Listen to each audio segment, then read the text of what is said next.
আসসালামু আলাইকুম এভরিওয়ান, কেমন আছো সবাই? আশা করি ভালো আছো। তো আজকের ভিডিওতে আমরা জানবো ব্যাপন, অবিশ্রাবণ ও প্রসাধন। এইটার সম্পূর্ণ বেসিকটা তো ভাই আমরা কভার করবই, সাথে আমরা সিকিউ, এমসিকিউ, এসকিউটাও কভার করব, যেন পরীক্ষায় আসলে একদম ধুমা তুলতে পারো। ঠিক আছে? সো আমরা তাহলে কিভাবে পড়বো ভাইয়া? দেখো, আমাদের ফার্স্টে আমি পড়ার সিস্টেমটা আগে বলে দিই। তৃতীয় অধ্যায়, ব্যাপন, অবিশ্রাবণ ও প্রসাধন, এটা না। সো আমরা ব্যাপন কি, অবিশ্রাবণ কি, প্রসাধন কি, ইন ডিটেলস আমরা জানবো। এবং তোমরা এই রিডিংগুলো তোমরা ভাইয়া নিজে নিজে পড়ে নিবা। আর আমি এই বেসিকগুলো তোমাদের ভালো করে বুঝাই দিব। বেসিকগুলো বুঝলেই তোমরা এইগুলো এমনিতে বুঝতে পারবা। ঠিক আছে? সো আমি যখন তোমাদের বুঝাই দিব না, বোঝানোর পর তোমরা কি করবা, পার্ট, এই যে আমাদের সাজেশন আছে, আর সাজেশন থেকে পার্ট 1-2, এই যে ব্যাপন রিলেটেড যে পড়াগুলা না ভাইয়া, ব্যাপন রিলেটেড যে পড়াগুলা, সো ওইগুলা তোমরা শেষ করে ফেলবা। যেমন পার্ট 1-2 এর যে এতটুকু 9টা প্রশ্ন পড়লে কি হয়, পরীক্ষায় প্রশ্ন এই টপিকস থেকে আসলে এইটা থেকেই আসবে, কমন পড়ে যাবে এবং বেসিকটা ডেভেলপ হবে, স্ট্রং হয়ে যাবে বেশি। বুঝছি কি করবো? আর এইটা আমাদের প্রাইভেট গ্রুপে এই সব কিছু কিন্তু দিয়ে দেওয়া হয়েছে অলরেডি। ওকে, আর এই ভিডিওর কমেন্ট বক্সে গ্রুপের লিঙ্ক দেওয়া থাকবে, তোমরা দ্রুত জয়েন হয়ে যাবে। সো তাহলে আমরা ফার্স্ট পার্টটা কি ভাইয়া? ফার্স্ট পার্টটা হচ্ছে ব্যাপন। আমরা ব্যাপন সম্পর্কে ডিটেলসে এখন জেনে নিই। দেখো, সো ফার্স্ট ব্যাপন কি? সো ব্যাপন সম্পর্কে জানার পূর্বে ভাই আমাদের অণু জিনিসটা আমি একটু বলি, কারণ অণু কিন্তু আমি তোমাদের ষষ্ঠ অধ্যায়ে অনেক ডিটেলসে বুঝাইছি, বাট এখানে এতটা ডিটেলসে বোঝাবো না, টাইম নষ্ট করবো না। কারণ এই অধ্যায় থেকে তোমাদের সামনে বৃত্তি পরীক্ষা যতটুকু জানলে হবে অতটুকুই কিন্তু আমি তোমাদের আলোচনা করবো, মানে একটু বেশিও করবো না, কমও করবো না। ঠিক আছে? সো দেখো, আমরা তো জানি প্রত্যেকটা পদার্থই ক্ষুদ্র ক্ষুদ্র অণু দ্বারা গঠিত। যেমন আমার হাতে যে এই কলমটা কিন্তু ভাইয়া ক্ষুদ্র ক্ষুদ্র অণুর সমন্বয়ে কিন্তু তৈরি। বুঝছি? সো এখন ব্যাপন আমরা আসতেছি। ব্যাপন বলতে তোমার দুইটা জিনিস থাকবে, একটা হচ্ছে উচ্চ গণর্থ আর একটা হচ্ছে নিম্ন গণর্থ। সো উচ্চ গণর্থ থেকে অণুগুলা যখন নিম্ন গণর্থের দিকে এভাবে যাবে, তখন এই যে প্রসেসটা, প্রক্রিয়াটা, এটাকে বলে ভাইয়া ব্যাপন। বুঝছি? পদার্থের অণুগুলো যখন উচ্চ গণর্থ থেকে ভাইয়া নিম্ন গণর্থের দিকে যাবে, তখন এই যে যাওয়ার যে প্রসেসটা বা প্রক্রিয়াটা, এটি হচ্ছে ব্যাপন। আমি তোমাদের একটা বাস্তব এক্সাম্পল দেই। তোমরা পারফিউম ইউজ করো না, স্যান্ড যখন এভাবে মারো স্যান্ড, তখন তুমি এভাবে স্যান্ড মাইরা দেখো, দেখবা ফুল পুরা ঘরে দেখবা ছড়াইয়া পড়বে, পুরা ঘরে ছড়াইয়া পড়বে। সো এই ছড়াইয়া পড়ার যে প্রসেসটা হচ্ছে, এটা কিন্তু ব্যাপন। কারণ স্যান্ডটা যখন দাও না, তখন এটা উচ্চ গণর্থ থেকে নিম্ন গণর্থের দিকে কিন্তু যাচ্ছে। সো এখানে ব্যাপন কাজ করতেছে। অথবা তোমার আম্মুরা বা চাচিরা ধরো ভালো একটা রান্না করলো, তখন দেখবা এর যে ঘ্রাণটা বা গন্ধটা, এটা কিন্তু দেখবা সারা ঘরে ছড়াইয়া পড়বে। এখানে কি কাজ করতেছে ভাইয়া? ব্যাপন কাজ করতেছে। ব্যাপন মানে ভাইয়া এটা মনে রাখবা যে উচ্চ গণর্থ থেকে নিম্ন গণর্থের দিকে যখন অণুগুলা ছড়াইয়া পড়বে, ছড়াইয়া পড়ার প্রবণতাটাই হচ্ছে ভাইয়া ব্যাপন। এই যে দেখো, এখানে ব্যাপন বলা হয়েছে। ব্যাপন কাকে বলে? সো আরেকটা প্রশ্ন, ব্যাপন চাপ কাকে বলে? আমাদের আরেকটা প্রশ্ন হচ্ছে ভাইয়া, ব্যাপন চাপ কাকে বলে? সো ব্যাপনকারী অণুপরমাণুগুলোর গতিশক্তির প্রভাবে এক প্রকার চাপ সৃষ্টি হয়, যার প্রভাবে অধিক ঘনত্বযুক্ত স্থান থেকে কম ঘনত্বযুক্ত স্থানে অণুগুলো ছড়িয়ে পড়ে। এ প্রকার চাপকে ব্যাপন চাপ বলে। আমি একটু তোমাদের অ্যানিমেশনের মাধ্যমে বুঝাই, আর একটু বেশি ক্লিয়ার হবা। দেখো, সো ফার্স্ট অফ অল আমাদের এখানে পদার্থের অণুগুলো দেখো, এইটা হচ্ছে উচ্চ ঘনত্ব আর এটা হচ্ছে নিম্ন ঘনত্ব। সো উচ্চ ঘনত্ব থেকে নিম্ন ঘনত্বের দিকে অণুগুলো ছড়ায় পড়তেছে। এই যে ছড়ায় পড়ার যে প্রক্রিয়াটা, এটি হচ্ছে ভাইয়া ব্যাপন। So clear? আর ব্যাপন চাপটা কি? ব্যাপনকারী এই যে অণুপরমাণুগুলা, হ্যাঁ, বা অণুগুলা, এগুলার মধ্যে দেখো একটা গতিশক্তি আছে। সো চলাচল করা মানে কি? গতিশক্তি কাজ করতেছে। গতিশক্তির প্রভাবে এক প্রকার চাপ সৃষ্টি হয়, যার প্রভাবে অধিক ঘনত্বযুক্ত স্থান থেকে অণুগুলো কম ঘনত্বযুক্ত স্থানের দিকে ছড়ায় পড়তেছে। সো এই যে চাপটা, এটাকে বলে ব্যাপন চাপ। ঠিক আছে?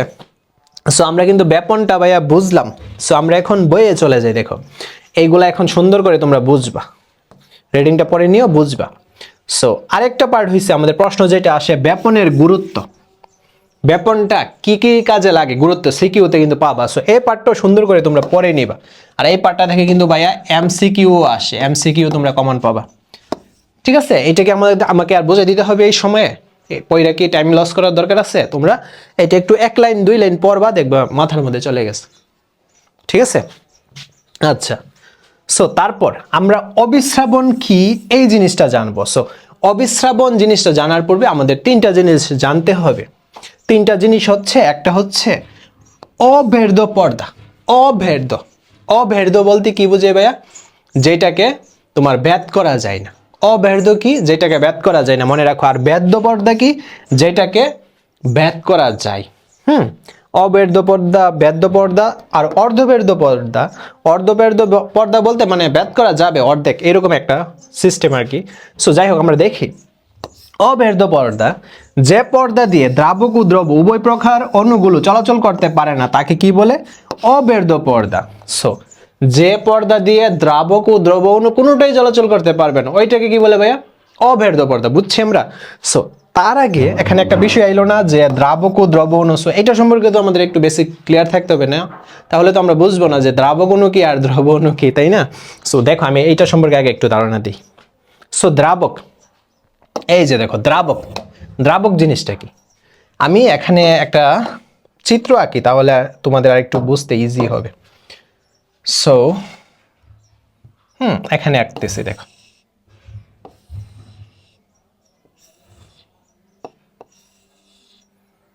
ওকে,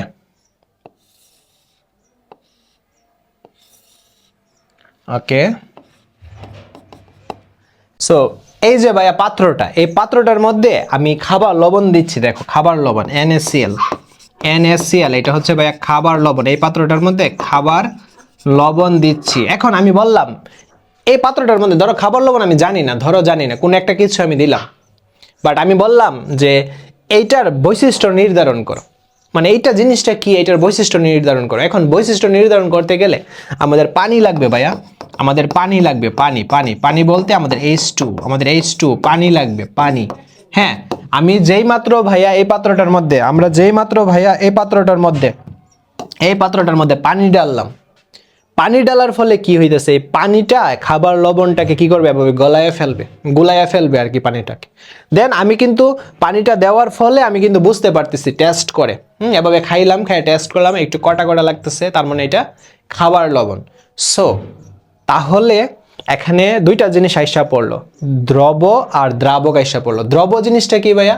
দ্রব হচ্ছে যার বৈশিষ্ট্য নির্ধারণ করা হয় তাকে দ্রাব বলে। হ্যাঁ, যার বৈশিষ্ট্য নির্ধারণ করা হয় তাকে দ্রাব্য বলে। সো আমি কিন্তু খাবার লবণের বৈশিষ্ট্যটা চেক করতেছি, সো এই কারণে খাবার লবণটা হচ্ছে দ্রাব্য।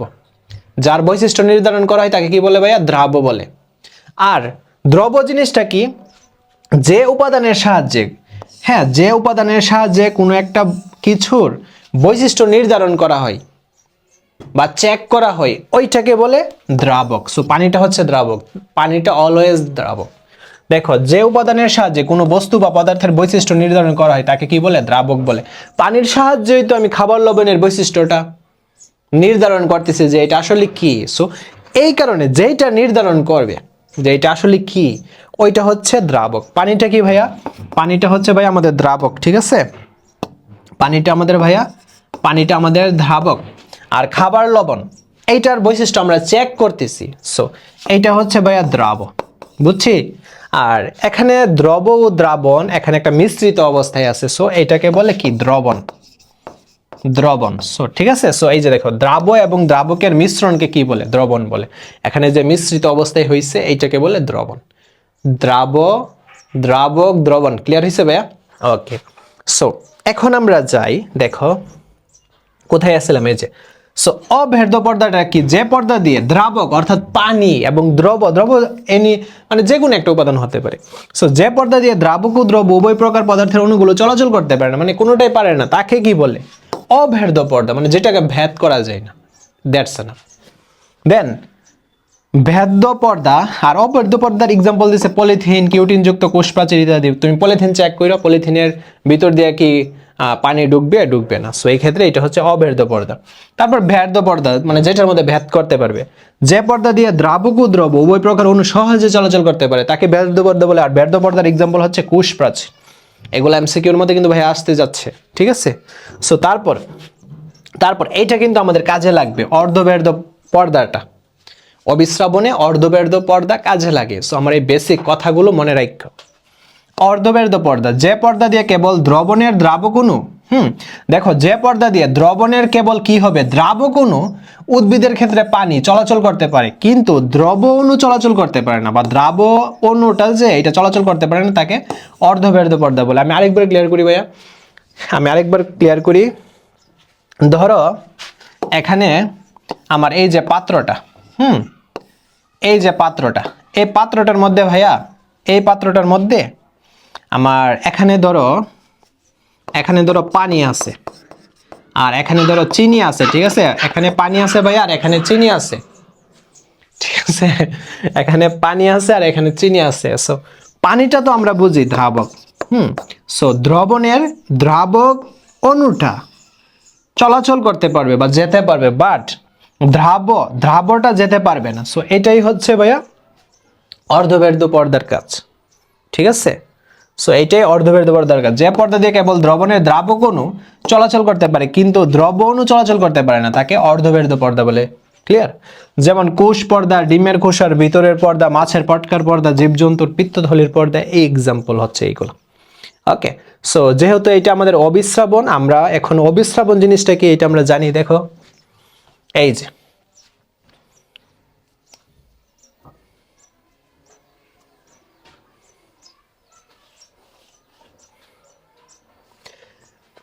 একেবারে ক্লিয়ার হবো। দেখো, যে প্রক্রিয়ায় একই পদার্থের কম ঘনত্ব, যে প্রক্রিয়ায় ভাইয়া একই পদার্থের কম ঘনত্ব, হ্যাঁ, একই পদার্থের কম ঘনত্ব এবং বেশি ঘনত্বের দুটি দ্রবণ অর্ধবের্ধ পর্দা দ্বারা পৃথক করা হলে, হ্যাঁ, একই পদার্থের কম ঘনত্ব এবং বেশি ঘনত্বের দুইটা দ্রবণ যদি অর্ধবের্ধ পর্দা দ্বারা পৃথক করা থাকে, এই যে দেখো এখানে একটা দালান টাইপের, এই যে দেখো অর্ধবের্ধ, এইটাকে অর্ধবের্ধ পর্দা কল্পনা করো।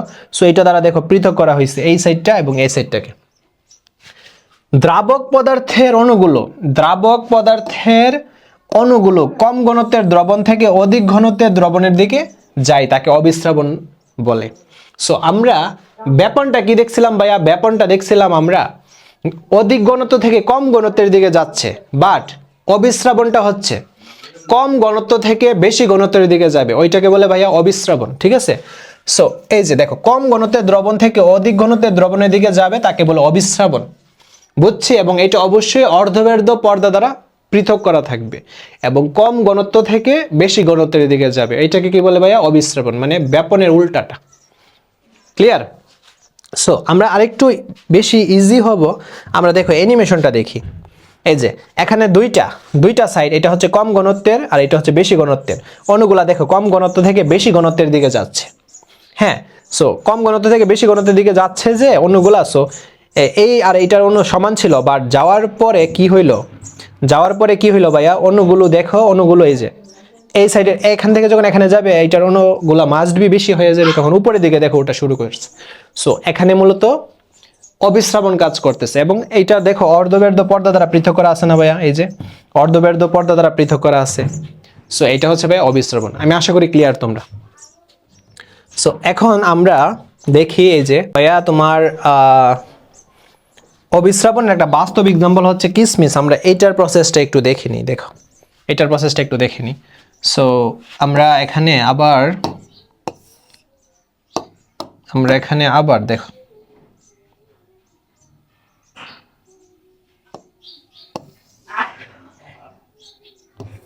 এই যে দেখো আমরা এখানে আবার এই যে আবার একটা পাত্র নিচ্ছি, ঠিক আছে ভাইয়া? আবার একটা পাত্র নিলাম। এখন এই পাত্রের মধ্যে ধরো আমি একটা কিসমিস নিলাম। সো কিসমিস মূলত কি অবস্থায় থাকে, মানে কি বলে, এটা একেবারে শুকানো অবস্থায় থাকে না, একেবারে শুকানো অবস্থায় থাকে। এখন কিসমিসের মধ্যে যখন এভাবে পানি ডালবা, সো পানি ডালার পর, হ্যাঁ, কিসমিসের মধ্যে পানি ডালার পর কিসমিসটা দেখবা এটা ফুলে উঠতেছে। সো ফুলে কেন উঠতেছে? এখানে অবিশ্রাবণ কাজে লাগতেছে। কিভাবে কাজে লাগতেছে এটা এক্সপ্লেন করি, দেখো। সো আমরা ভাইয়া এটাকে একটু ডিটেলসে এখানে দেখি। ধরো এটা হচ্ছে ভাইয়া কিসমিস, হ্যাঁ, এটা হচ্ছে ভাইয়া কিসমিস। এখন এই কিসমিসটার, এই যে কিসমিসটার উপরের যে প্রলেপটা না ভাইয়া, কিসমিসের উপরের যে প্রলেপটা, এটা হচ্ছে ভাইয়া শর্করা জাতীয় একটা পদার্থ, শর্করা জাতীয় পদার্থ, বুঝছে ভাইয়া? কিসমিসের উপরের যে প্রলেপটা এটা শর্করা জাতীয় পদার্থ, আর এই যে পদার্থটা উপরের প্রলেপটা, এটা অর্ধবের্ধ পর্দার কাজ করে। এটা কিসের কাজ করে ভাইয়া? অর্ধবের্ধ পর্দার কাজ করে, হ্যাঁ, উপরের যে প্রলেপটা। আর কিসমিসের ভিতরে এরকম তো তোমার অণু আছে, ঠিক আছে না? এরকম অণু আছে, আর এই অণুগুলার ঘনত্ব, অণুগুলার ঘনত্ব হচ্ছে ভাইয়া বেশি। অণুগুলার ঘনত্ব কি ভাইয়া? কিসমিসের ভিতরের যে পরিবেশটা এটার ঘনত্ব হচ্ছে বেশি। আর কিসমিসের চারপাশে তো ভাইয়া এরকম পানি আছে, তাই না? কিসমিসের চারপাশে এরকম পানি আছে, সো পানি আছে। হ্যাঁ, এখন এই পানির ঘনত্ব হচ্ছে কম। পানির ঘনত্ব, হ্যাঁ পানির ঘনত্ব হচ্ছে কম। আমরা জানি কিসমিস কিভাবে ফুলে ওঠে, কারণ পানির মধ্যে যখন কিসমিসটাকে ফেলা হয় তখন কিসমিস পানিটাকে শোষণ করে। এর মানে কি? এর মানে হচ্ছে পানিটা মূলত কম ঘনত্ব থেকে কিসমিসের এইটা তো কিসমিসের এই যে পর্দাটা, এটা তো ভাইয়া অর্ধব্যার্ধ পর্দা, হ্যাঁ অর্ধব্যার্ধ পর্দা। সো অর্ধব্যার্ধ পর্দাটা পানিটা অর্ধব্যার্ধ পর্দা ভেদ করে ভিতরে ঢুকে যায়। সো তাহলে কি হইলো? কম ঘনত্ব থেকে বেশি ঘনত্বের দিকে কিন্তু পানিটা আসতেছে। দ্রাবকটা কম ঘনত্ব থেকে বেশি ঘনত্বের দিকে ভিতরে প্রবেশ করতেছে এবং এর ফলে কিসমিস কি হইতেছে? ফুলে যাইতেছে। সো এখানে তাহলে ভাইয়া কি কাজ করতেছে? অবিস্রাবণ কিন্তু কাজ করতেছে। কম ঘনত্ব থেকে অণুগুলা যখন বেশি ঘনত্বের দিকে ধাবিত হবে তখন এই যে প্রসেসটা, এটাই হচ্ছে অবিস্রাবণ। এবং অবশ্যই অবিস্রাবণের জন্য একটা অর্ধব্যার্ধ পর্দা থাকবে। এই যে শর্করার, হ্যাঁ কিসমিসের যে শর্করার যে পর্দাটা, এটা কিন্তু অর্ধব্যার্ধ পর্দা হিসেবে কাজ করতেছে। আর এই কারণে কিসমিসের ভিতরের যে অণুগুলা এগুলা কিন্তু বাহিরে যাইতে পারতেছে না, কারণ এগুলো হচ্ছে ভাইয়া এইগুলার ঘনত্ব হচ্ছে বেশি। বুঝছি? সো তাহলে আমাদের এটা ক্লিয়ার হয়েছে। আর তোমরা এখন এটা খুব আরামসে বুঝতে পারবা। এই যে দেখো, আমি তোমাদের এই তো অ্যানিমেশন দিয়ে বুঝাইছি, এটা হচ্ছে কম ঘনত্ব, এটা হচ্ছে বেশি ঘনত্ব। সো কম ঘনত্ব থেকে বেশি ঘনত্বের দিকে দেখো অণুগুলা চলে যাচ্ছে, তার মানে এখানে অবিস্রাবণ কাজ করতেছে। সো আরেকটা ইম্পর্টেন্ট হচ্ছে অবিস্রাবণের গুরুত্ব। এই অবিস্রাবণের গুরুত্বটা ভাইয়া তোমরা পড়ে নিবা, খুব সুন্দর করে পড়ে নিবা, পরীক্ষায় প্রশ্ন কিন্তু এগুলো আসে। এখন আমরা জানবো যে উদ্ভিদের পানি ও খনিজ লবণ শোষণ, এইটা আমরা জানবো উদ্ভিদের পানি ও খনিজ লবণ শোষণ কিভাবে কি হচ্ছে। সো আমরা এই চিত্রটার দিকে তাকাই। উদ্ভিদের পানি ও খনিজ লবণগুলো শোষণ হয় মূলরুমের সাহায্যে, এছাড়া এই যে কোষ সৃষ্টিকারী অঞ্চল এইটারও সাহায্যে। মূলত মূলরুম, এই যে এটা হচ্ছে ভাইয়া মূলরুম, হ্যাঁ ধরো তোমার এই যে এই অংশটা, এইটাকে বলে মূলত্বক, এটা হচ্ছে ভাইয়া মূলত্বক। আর এখানে যে লুমের মতো অংশগুলা দেখবা এগুলা হচ্ছে মূলরুম। এগুলা কি ভাইয়া? মূলরুম। পার্থক্যটা বুঝছি? সো এই যে এইটা হচ্ছে মূলত্বক, এটা মূলত্বক ভাইয়া, বুঝছি এটা মূলত্বক। আর এই যে লুমের মতো এইগুলা হচ্ছে কি ভাইয়া? মূলরুম। বুঝছি ভাইয়া? এইগুলো হচ্ছে আমাদের মূলরুম। সো আমাদের এই মূলরুমের সাহায্যে মূলত কি হয়? উদ্ভিদগুলা মূলরুমের সাহায্যে ভাইয়া পানি শোষণ করে। বুঝছি? উদ্ভিদগুলা কিসের সাহায্যে পানি শোষণ করে? মূলরুমের সাহায্যে, এটা মনে রাখতে হবে।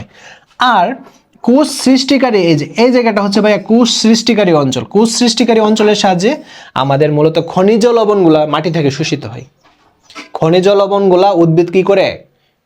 মাটি থেকে শোষণ করে। কার মাধ্যমে ভাইয়া? কোষ সৃষ্টিকারী যে অঞ্চলটা, এই জায়গাটার মাধ্যমে। আর অনেকগুলা মূল নিয়ে কি তৈরি হয় ভাইয়া? একটা মূলরুম অঞ্চল তৈরি হয়। ক্লিয়ার? আচ্ছা, এখন কিভাবে প্রসেসটা হচ্ছে আমি দেখাই। দেখো তোমাদের এই যে এটা তো তোমার মূলরুম, তাই না? এটা মূলরুম তো, হ্যাঁ মূলরুমের তোমার চারপাশে তো এরকম তোমার মাটি থাকবে, হ্যাঁ মাটির মধ্যে বা ফাঁকা স্থানে এরকম কৈশিক পানি থাকবে। কৈশিক পানি কি করে? মূলরুম শোষণ করে নি। আর এই যে এখানে কাজটা হইতেছে, এখানে অবিস্রাবণ কাজ করতেছে। অবিস্রাবণ, কারণ কৈশিক পানি এখানে এই যে পরিবেশটা, এটা হচ্ছে তোমার কম ঘনত্ব, আর মূলরুমের ভিতরের যে পরিবেশটা এটা হচ্ছে বেশি ঘনত্ব। সো কম ঘনত্ব থেকে বেশি ঘনত্বের দিকে ভিতরে কিন্তু ঢুকতেছে। সো এখানে কি কাজ করতেছে? অবিস্রাবণ। তারপর একটা থেকে আরেকটাতে যাবে, একটা কোষ থেকে আরেকটা কোষে যাবে, মানে অন্ত অবিস্রাবণ প্রক্রিয়া কাজ করবে। আমরা এইটা ডিটেলসে দেখবো। দেখো আমরা ফার্স্টে এই যে দেখি, এইটা দেখো, আমরা একটু লাইনটা পড়ি, কারণ এই জায়গাটা আছে না, অনেকে বুঝতে পারে না, বোঝাই দিলেও বুঝতে পারে না, বাট আমরা রিডিংটা পরে বোঝার চেষ্টা করি, ক্লিয়ার হবে। মূলরুমের প্রাচীরটি ব্যাদ্য, তাই প্রথমে ইমবাইবিশন প্রক্রিয়ায় পানি শোষণ করে। দেখো আমাদের যে মূলরুমটা, এই যে মূলরুমটা, এটার প্রাচীরটা হচ্ছে ব্যাদ্য হওয়ার কারণে প্রথমে ইমবাইবিশন প্রক্রিয়ায় পানি শোষণ করে। এখন ইমবাইবিশন প্রক্রিয়াটা কি? দেখো কলেরধর্মী বিভিন্ন পদার্থ হচ্ছে স্টার্চ, সেলুলোজ, জিলেটিন ইত্যাদি। কলেরধর্মী বিভিন্ন পদার্থ উদ্ভিদের ক্ষেত্রে হতে কোষ প্রাচীর।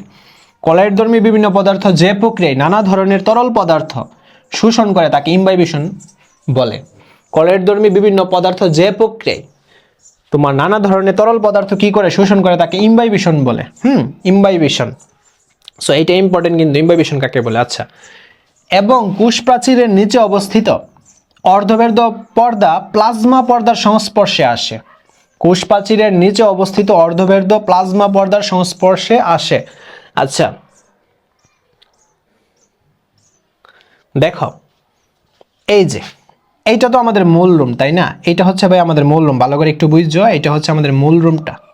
সো মূল রুমের সাহায্যেই তো পানিটা শোষিত হয়। এই যে এইগুলো হচ্ছে তোমার বিভিন্ন মাটির কণা, দেন কৌশিক পানি আছে এখানে।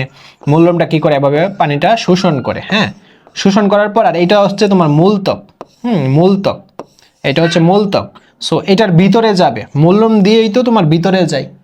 সো এই মূলত্বকটা তোমার কাজ করে তোমার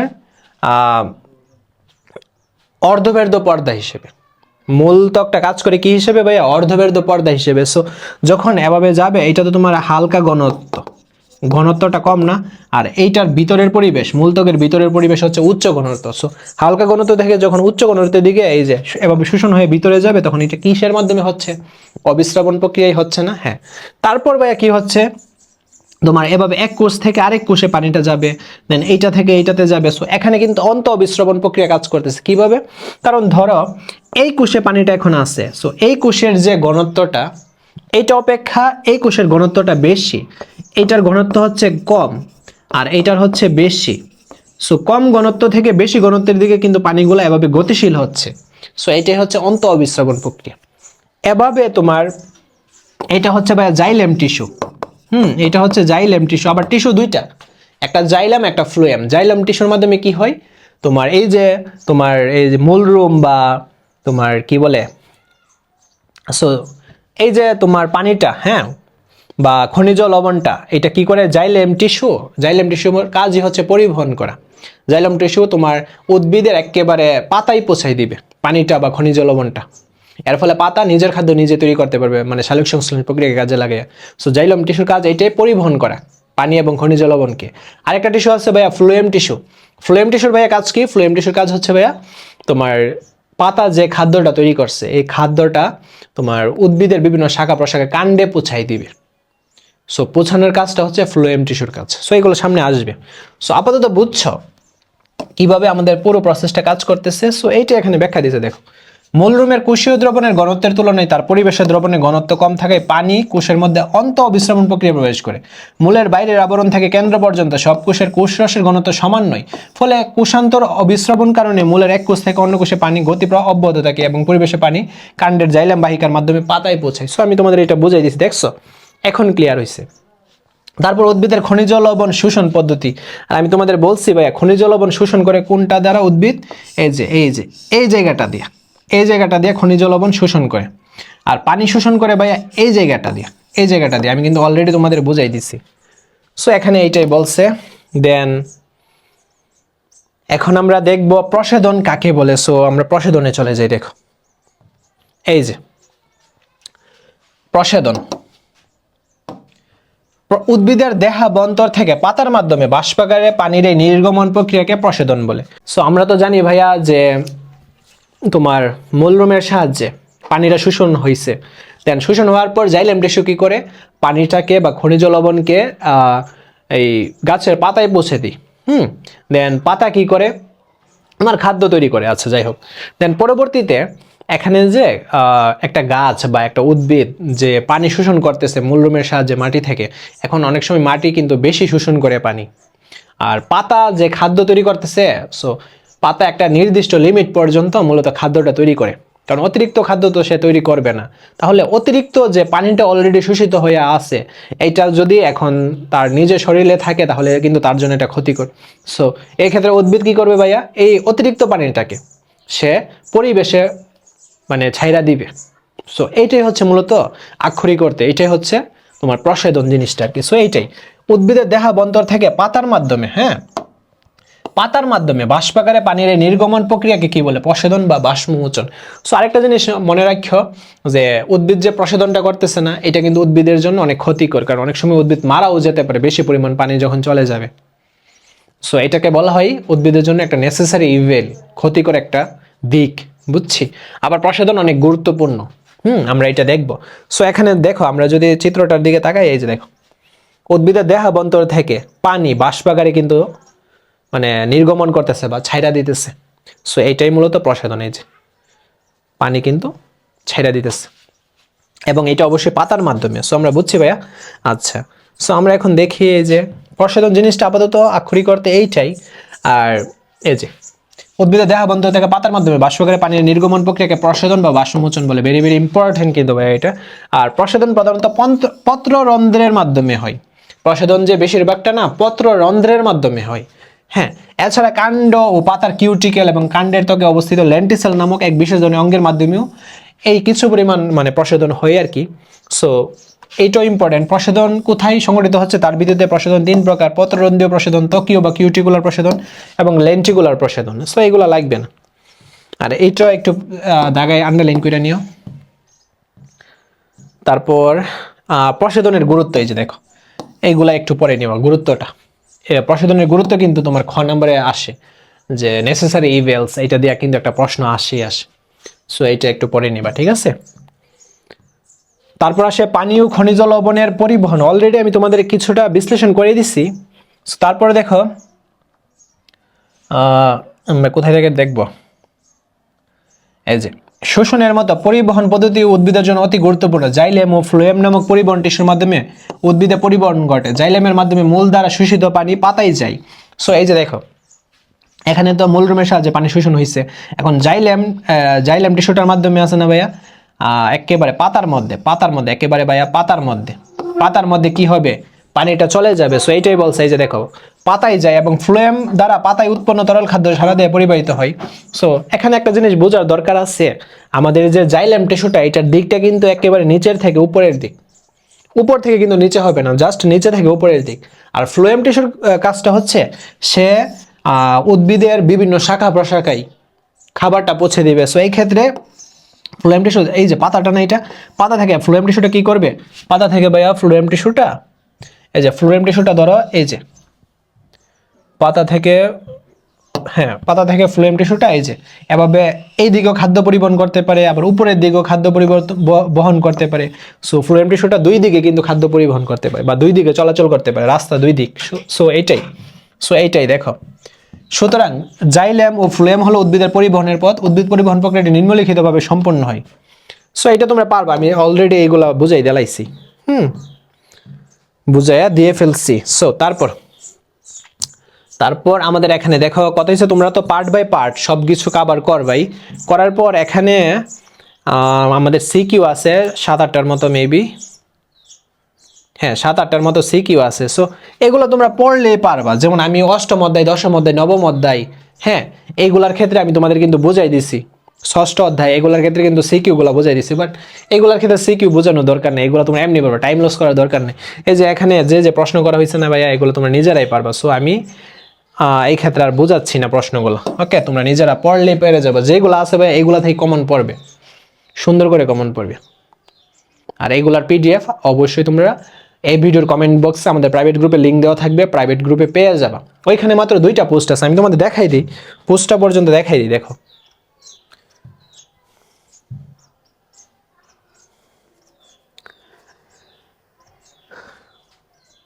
এই যে দেখো আমরা গ্রুপে চলে যাই। সো তোমরা লিঙ্কে ক্লিক করে রিকোয়েস্ট পাঠাবা, রিকোয়েস্ট পাঠানোর পর জাস্ট গ্রুপে 2টা লিঙ্কই আছে। এই যে আমরা যদি একটু দেখি, এই যে এখানে সব কিছু আছে, সব কিছু ভিডিও, এই যে অল ভিডিও ক্লাসের লিঙ্ক এবং পিডিএফ এই পোস্টে দেওয়া থাকবে। সব কিছু সিরিয়ালে দেখো ভাইয়া সাজানো আছে সব কিছু, এবং সব কিছু একেবারে তোমার বৃত্তি পরীক্ষা পাওয়ার জন্য যা যা দরকার সব কিছু ভাইয়া সিরিয়ালে সাজানো হয়েছে, এবং তোমাদের পিডিএফগুলো কিন্তু ভাইয়া দিয়ে দেওয়া হয়েছে। এই যে দেখো তোমাদের পিডিএফগুলো, বাংলা পিডিএফ, ইংরেজি পিডিএফ, বাংলা দ্বিতীয়, বাংলাদেশ ও বিশ্ব পরিচয়, বিজ্ঞান, এভরিথিং সব কিছুই দেওয়া হয়েছে। ইংরেজি পিডিএফও দেওয়া হয়েছে। মানে এখানে ক্লিক করবা, পিডিএফগুলো পেয়ে যাবে, সাজেশন এভরিথিং সব কিছু এখানে আছে। এই যে English second paper, English first paper, English writing part, suggestion everything সব কিছু টোটালি এখানে দেওয়া হয়েছে। ঠিক আছে, সব কিছু টোটালি এখানে দিয়ে দেওয়া হয়েছে। ওকে ভাইয়া, তাহলে ভাই আজকের ক্লাসটা এই পর্যন্তই। পরবর্তী ক্লাসে আমি অন্য একটা চ্যাপ্টার নিয়ে হাজির হবো। ধন্যবাদ সবাইকে, সবাই ভালো পড়াশোনা করবা। টেক কেয়ার, আল্লাহ হাফেজ।